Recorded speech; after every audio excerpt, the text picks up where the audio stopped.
On this episode of Locked On Lightning, we're previewing tonight's game against the Seattle Kraken. All that and more, but first, let's play that music. You're Locked On Lightning, your daily podcast on the Tampa Bay Lightning. Part of the Locked On Podcast Network, your team every day.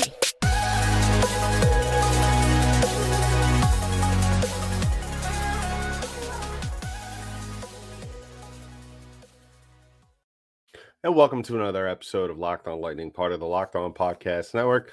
I'm your host, Adam Danker. I'd like to thank all of you for making us your first listen of the day.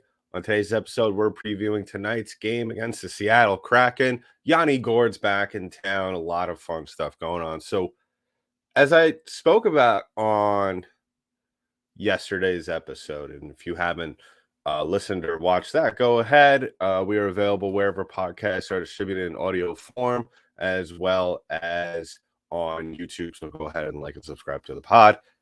I spoke about on yesterday's episode when I was discussing the rest of the schedule for 2022, and I spoke about how, and I've also, if you aren't aware, I also co-host the Locked On NHL show on Thursdays with Locked On Avalanche host Chris Maselli. And we've been talking quite a bit lately about the Seattle Kraken and how they have really done a 180 this year. And you know, we spoke about it. I don't remember off the top of my head, but if you don't remember, last year this Kraken team was just brutal, just absolutely brutal. I think they're maybe 4 or 5 points off what they got, what they finished with last year. So that just shows you how much they've improved. Right now, they're second in the Pacific Division, only 6 points behind the leading Vegas Golden Knights. And all things, if you're looking at this team, they are really, you know, there are teams in the NHL where they are winning games by the skin of their teeth, or they are, you know, the if you look at the outcomes of their games, if you look at who they're beating, you know, if sometimes their record may not really show maybe how good they are, or maybe overinflate how good they are sometimes. You know, if you look at the Kraken's last 10, and it's identical to the Lightning in terms of records, 7-3. The Kraken are beating a lot of good teams. Just going past at their past 10. They beat Florida in their last matchup. I watched I watched a few periods of that game, and Kraken are very organized. They're a very organized hockey team.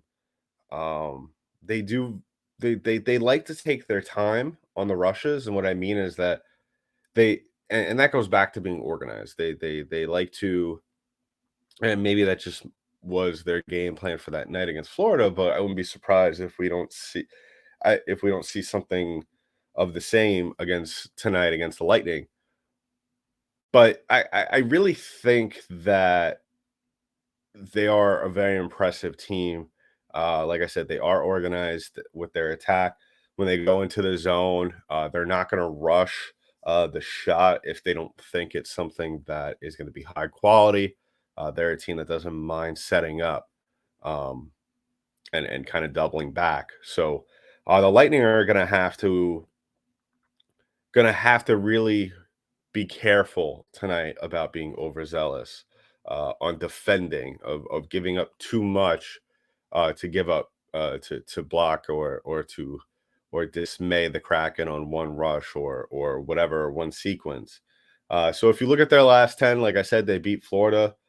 They lost 4-1 to Washington, who's playing well this year. I mean, really, it's just the Washington Ovechkins at this point. If you're not aware, Ovechkin's, I believe he's 3 away now from 800 for his career, which is wild to think about. The guy, it seems like he's scoring every night. And then they lost to Montreal 4-2. So they had a little bit of a skid there. They lost 3 in a row.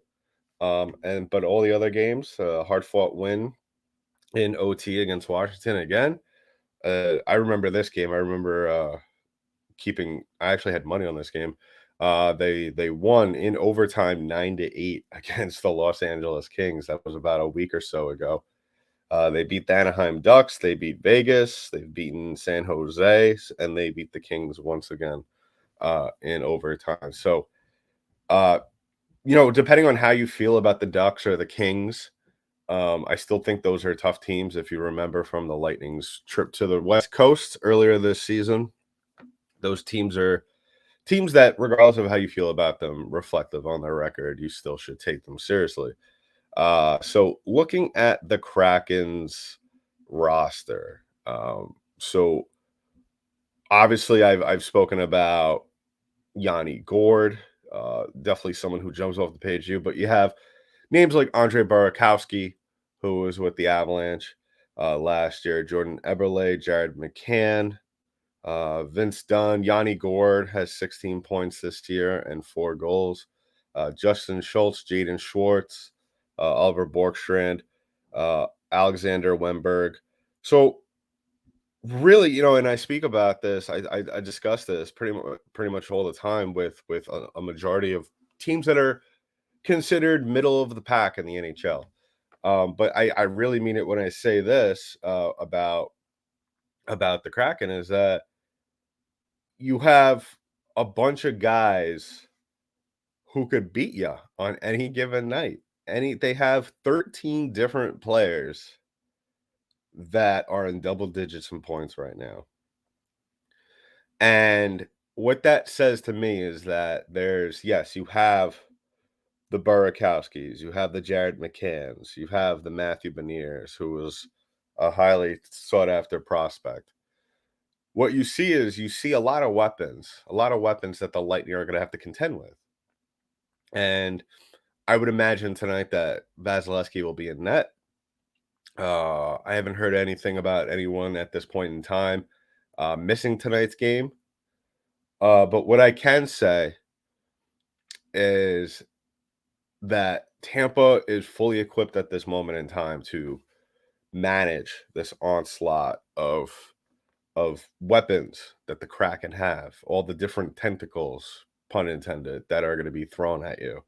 Obviously, the 3 names that, if I have to say watch out for, are definitely Burakovsky, Beniers, and Eberle, your top 3 point getters. And obviously, all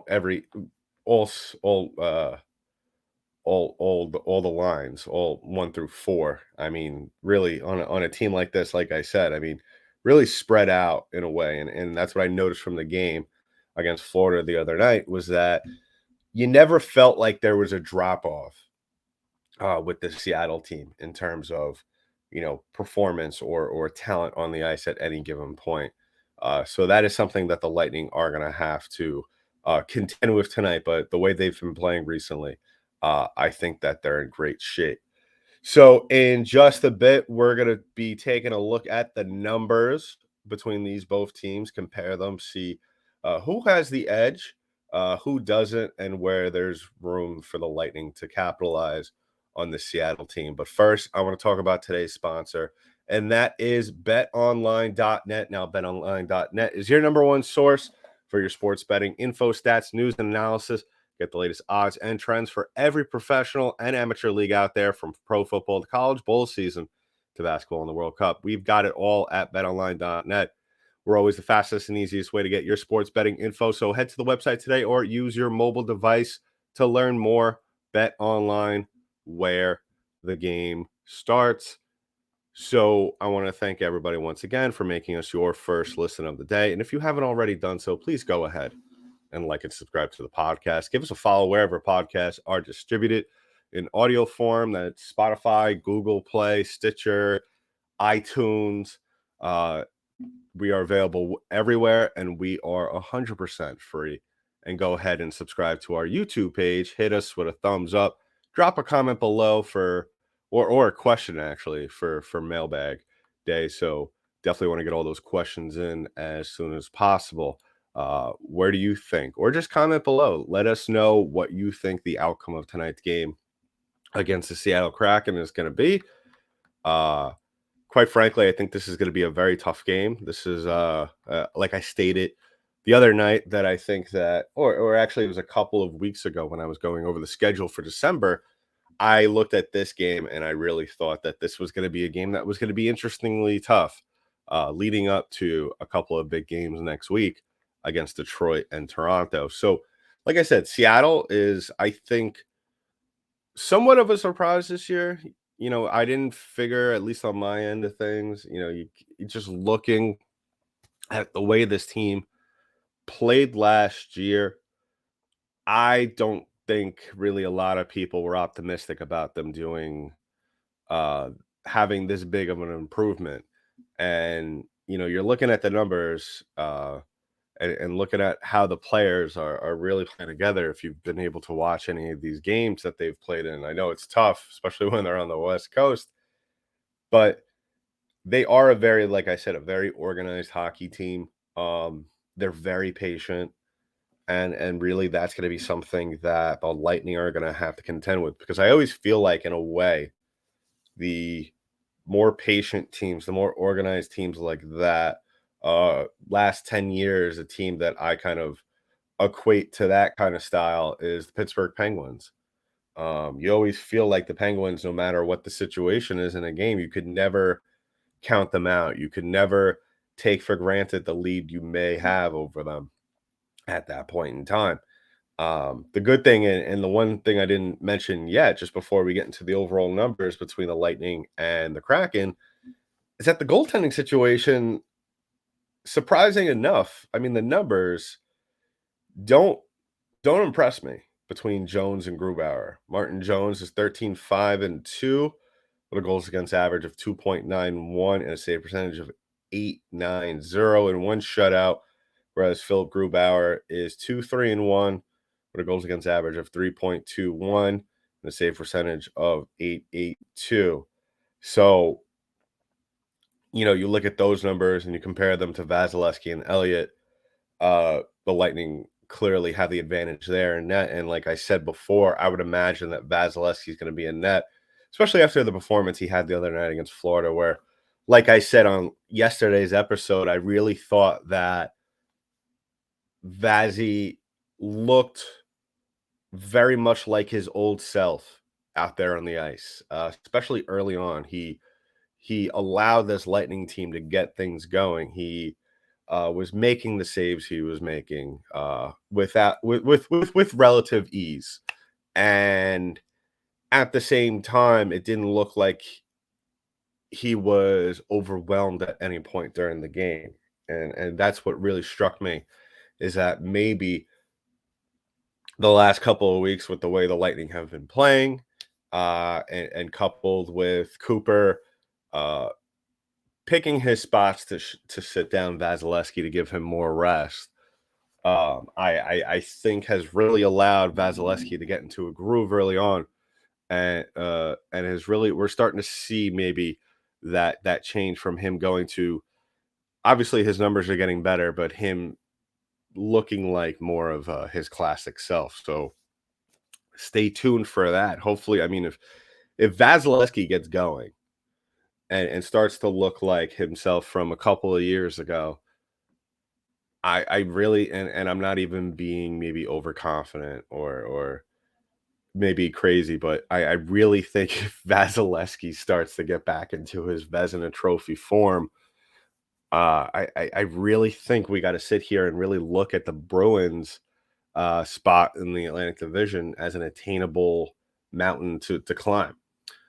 But we'll keep an eye on that, as the Lightning need to continue to win games. And Vasilevsky needs to go out there and continue to perform at the level he has. So, jumping into the team stats between the Lightning and the Kraken, power play percentage, these teams aren't too far apart. Lightning are the fifth best power play team, uh, the fifth best team with the man advantage in the NHL, at 27.7%. And you got the Kraken at 23.9.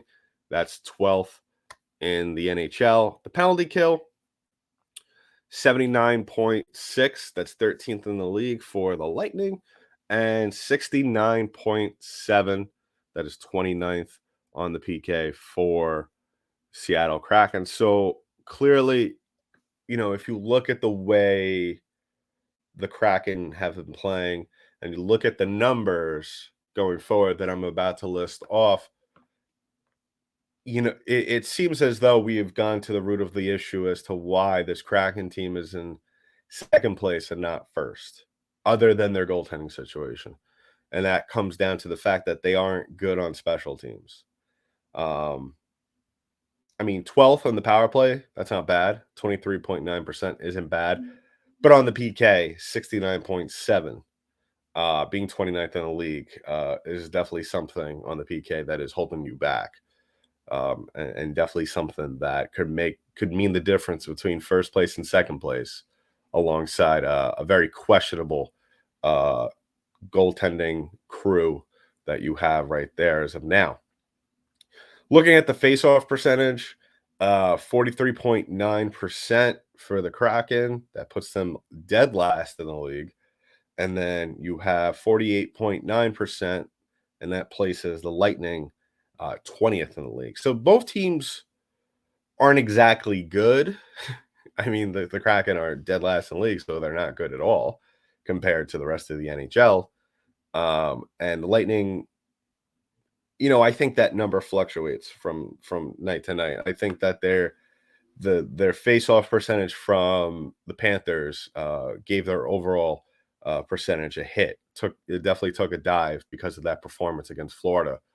But like I said, I think that the Lightning have done a good job over the past month of fixing that issue, because in the beginning of the season, the Lightning were doing just a terrible job in the faceoff circle and losing faceoffs even in their own zone or in the attacking zone when they really much needed it, especially on power plays. So they've improved. We've seen that improvement, especially with Anthony Cirelli, who I didn't even mention on the last episode. I totally forgot, but uh, really has somewhat transformed the offense of this Lightning team since being back. One of the goals from the other end, I believe it was the point goal, really did a very good job of fending off two opposing players in the corner there with a loose puck, and really did a very good job of. And you know what? It was the maroon goal. It wasn't the point goal. It was the maroon goal to start off the game. Um, and that's what Anthony Cirelli brings for you. He's really the jack of all trades on this team. Um, he's not overly good in any category or in any skill, and I think that's what the Lightning have missed over the first couple of months of the season, and are really starting to see from mid-November, and then the addition of Cirelli in the past few weeks has really catapulted that game for the Lightning to where they're able, especially in the faceoff circle, um, to succeed. So I think we're going to see a better output from the Lightning on the faceoff tonight, especially excuse me, against a team like Seattle, and so definitely, and I think it's going to be 100% because of a guy like Anthony Cirelli. So looking at the goals forced per game, now this is very interesting statistic here. These teams are basically neck and neck. The Kraken average about 3.5 per game, alongside uh, Tampa. So Seattle is fifth in the league, where Tampa is seventh. So I believe the over under in total points for this game is about 6.5. So I would probably bet, barring Vasilevsky completely going off tonight and just completely shutting down um, Seattle, that we're going to have ourselves somewhat of a high scoring game, maybe something in the 4-2 range, or maybe or 3-2. Um, Obviously, that's the under, but definitely 4-2 and an empty netter. Definitely look out for that and see what the odds there, especially on our sponsors, BetOnline.net. So goals allowed. Last statistic, 3.15 for Seattle, and that puts them 18th in the league, where the Lightning are at an even 3 goals allowed on average per game, and that puts them at 13th in the league. So very similar. Let's call it even on that. Uh, I think that really what it comes down to is that the Lightning are going to have to capitalize on their man advantage opportunities tonight. They did not get a power play, the power play goal the other night against Florida. Um, sometimes you could get away with that, sometimes you can't. A team like Florida, you definitely can. Like I said, I didn't think that they were anything special. I don't think that they're overly a very good team. I think they're really average right now. So, especially in their goaltending situation. So, really, what it comes down to, as always, really is the case for the Tampa Bay Lightning, is that special teams big factor in this game for the Lightning, alongside alongside with face-off percentage. If you can win those three aspects of the game, I think the Tampa Bay Lightning will cruise to a 4-2 win tonight against Seattle Kraken. So, wrapping things up on today's show. Now, if you haven't already, please go ahead and like and subscribe to the podcast. Love hearing from all of you. And really, it's going to be one of those games where you're going to have to really settle in early on. I really think that Tampa, like we've said numerous times on this podcast, that Tampa Bay are really at times their own worst enemy in the opening minutes of a game. Uh, the last couple of games, I really think the Lightning have done a phenomenal job of really being able to settle into the games early on. And even if they're not the aggressor early on, they've done a very good job of really weathering the storm, weighing down the other team until they lose their steam, and then that's when the Lightning strike. And I really think that has been something that you have to learn over the course of a season, even with your veteran leadership out there. That's something that it takes a certain sense of finesse out there, and the Lightning have definitely learned that. And like I said, they've played with a ton of confidence over these past couple of weeks. You saw it the other night. I think really the icing on top of that confidence cake was the Stamkos goal at the end of the night against the Florida Panthers. And so his I guess it was a breakaway goal, if you really want to call it that, but him bobbing and weaving through Bobovsky with such ease, I think really kind of epitomizes how well this Tampa Bay Lightning team has been playing and is playing, and how confident they are in their game. So we'll definitely see tonight. I think Tampa, regardless of how you feel about Seattle, I think Seattle, you could also make the case, and I'm not downplaying the performance that Seattle has put out this year thus far, but I mean, when you look at their division, not entirely the most competitive division in hockey right now, but at the same time, you got to give credit where credit is due, and you definitely can't take or can't look at that as something as a reason to maybe go into this game into the opening minutes and somewhat fall asleep from the opening puck drop. I think, like I said, I think Seattle's going to come out there. They're going to play a very clear-cut hockey game. They're definitely going to go out there and make a lot of good decisions, and they're definitely going to try and force the Lightning into some mistakes where the Lightning need to show up in those opportunities or in those sequences, and they really need to show their veteran leadership and their experience there, and just continue this high that they've been on over the last couple of weeks. So we'll be back tomorrow to recap the game. Make sure to like and subscribe to the podcast once again. Hit that notification button if you're listening to us or watching on an app, so as soon as the newest episode drops, you are notified. So in the meantime, that'll be it for this episode of Locked On Lightning, part of the Locked On Podcast Network. I'm your host, Adam Danker. I'll talk to you next one.